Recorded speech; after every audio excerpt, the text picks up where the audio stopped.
मैं आपको एक सैनिक के रूप में युद्ध के मैदान में बैठने का ध्यान, खड़े ध्यान, चलने का ध्यान, शयन ध्यान, स्वप्न ध्यान और सक्रिय ध्यान का रहस्य बताऊंगा।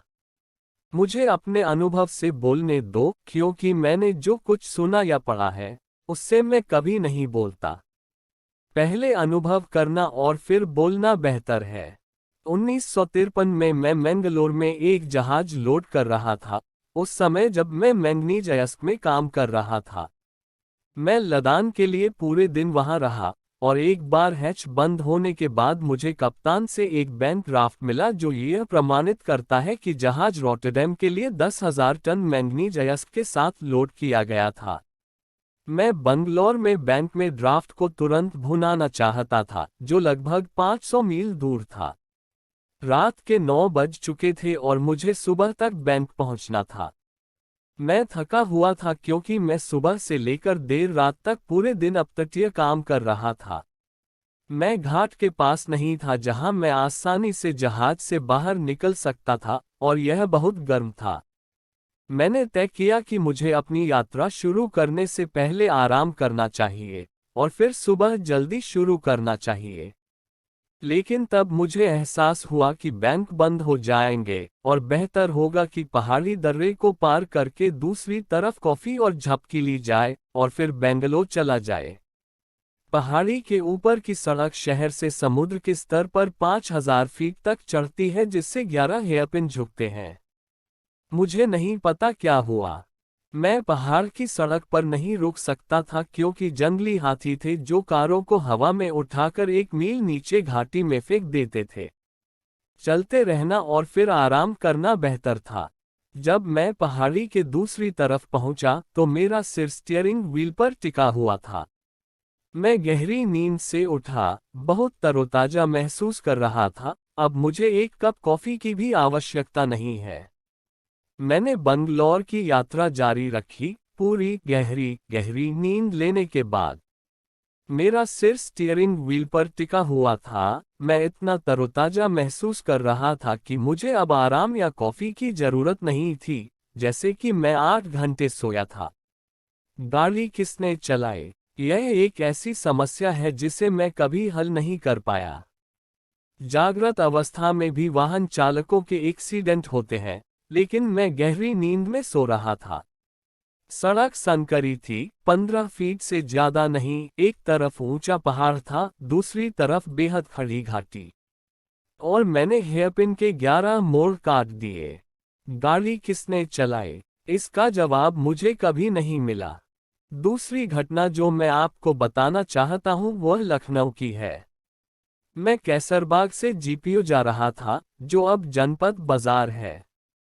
मैं हमेशा एक बहुत ही सुरक्षित दूरी बनाकर रखता था, सड़क के बाईं ओर चलते हुए, क्योंकि कभी कभी मैं कभी भी ध्यान से बाहर नहीं निकल पाता था। मैं न तो किसी और को परेशान कर रहा था और न ही किसी से परेशान था। एक पुराने मॉडल की फोर्ड कार सड़क पर आ गई, एक 1934 या 36 मॉडल जिसके किनारे लटके हुए थे। इन दिनों कारों में फुटरेस्ट नहीं रह गया है। कार ने मुझे इतनी जोर से मारा कि फुटरेस्ट जमीन पर गिर गया। लोग मेरे आसपास जमा हो गए और कह रहे थे कि उन्होंने नंबर नोट कर लिया है। कार आगे निकल गई थी, केवल फुटरेस्ट छोड़कर। वे जानना चाहते थे कि क्या मुझे चोट लगी है और पुलिस के पास जाना है। मेरी पैंट फटी हुई थी, और जब मैंने उन्हें ऊपर खींचा तो कार ने मुझे पीछे से टक्कर मार दी थी। घुटने के पिछले हिस्से पर थोड़ा खून का धब्बा था, लेकिन इससे ज्यादा कुछ नहीं। मैंने उनसे कहा कि मैं बिल्कुल ठीक हूँ। जब आप ध्यान में होते हैं तो आपको अपनी देखभाल करने की आवश्यकता नहीं होती है। एक शक्ति का उदय होगा जो पृथ्वी को गतिमान कर रही है, जो सूर्य को चमका रही है, जो चंद्रमा को अपना तेज दे रही है, और जो इन सभी जीवों को अपनी इच्छानुसार कार्य करने दे रही है। अगर तुम उस शक्ति के अभ्यस्त हो जाओगे तो तुम्हारे पास करने के लिए कुछ नहीं होगा, सब कुछ सुंदर होगा। वह शक्ति आपकी इस तरह से देखभाल करेगी जिसे आप प्रबंधित नहीं कर सकते। अपनी इंद्रियों से काम करने वाला आदमी कई दुर्घटनाओं में फंस जाता है। लेकिन मैं घाटी में नहीं गिरा, मैं सो गया। मेरी देखभाल किसने की? यह सबसे बड़ी गलती है। स्टीयरिंग व्हील पर सो जाने के लिए ड्राइविंग से पहले अच्छी तरह से आराम करने की सलाह दी जाती है। मेरी परवाह किसने की? वह शक्ति है, लेकिन तुम उसे देख नहीं रहे हो। यह इतना दयालु है कि यह आपकी देखभाल करेगा। आप इसे नकारते रहे हैं और अपने अहंकार पर निर्भर हैं। यह अहंकार भी कहीं और से अपनी शक्ति प्राप्त कर रहा है। अहंकार बनने के लिए, मन बनने के लिए, सोचने के लिए, इंद्रियां बनने के लिए और आपको कार्य करने की अनुमति देने के लिए। जब आप अपना चेहरा उसकी ओर मुड़ेंगे तो वह आपकी मदद के लिए उठेगा, अन्यथा आप अपने आप को नहीं बचा सकते। आप कब तक जागरूक और सावधान रह सकते हैं?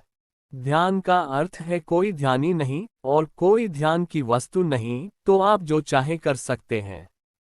जब साधक होता है तो वह अहंकार होता है।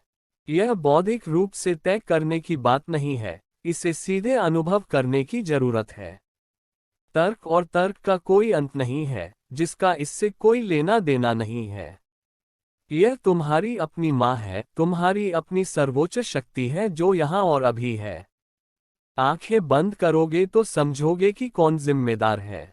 आपको अपने आप से 1 गज की दूरी की यात्रा करने की आवश्यकता नहीं है। आपको एक कदम भी नहीं उठाना है, आपको सोचने या ध्यान करने की भी आवश्यकता नहीं है।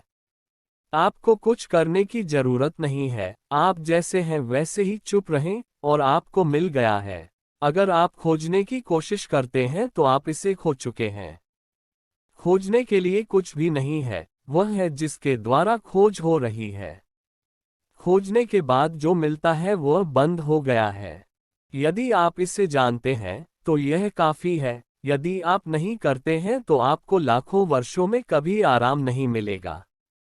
आप पहले ही 8.4 मिलियन प्रजातियों से गुजर चुके हैं। अगर आप थके हुए हैं तो आप इसे देखेंगे। यदि आप कुछ और सह्याद्री करना चाहते हैं तो लक्ष्य प्राप्त नहीं होगा। आप जैसे चाहे जारी रख सकते हैं और यह कभी खत्म नहीं होगा। अगर आप खत्म करना चाहते हैं तो अब सब कुछ खत्म हो गया है। यदि आप जारी रखना चाहते हैं तो यह जारी रहेगा। जैसा आप सोचते हैं वैसे ही आप बन जाते हैं। यह एक सूत्र है। आप सोचते हैं कि मैं मुसीबत में हूं और आप मुसीबत में हैं। आप सोचते हैं कि मैं आज़ाद हूं और आप आज़ाद हैं। यदि आप किसी वस्तु से जुड़े हैं तो आप परेशानी में हैं, आप दुख में हैं, अभिव्यक्ति है। यदि आप इसे समाप्त करना चाहते हैं तो यह मैं स्वतंत्र हूं की मान्यता में तुरंत जब्त कर लिया जाता है। इसके लिए बस इतना ही है, आपको किस समय की आवश्यकता है।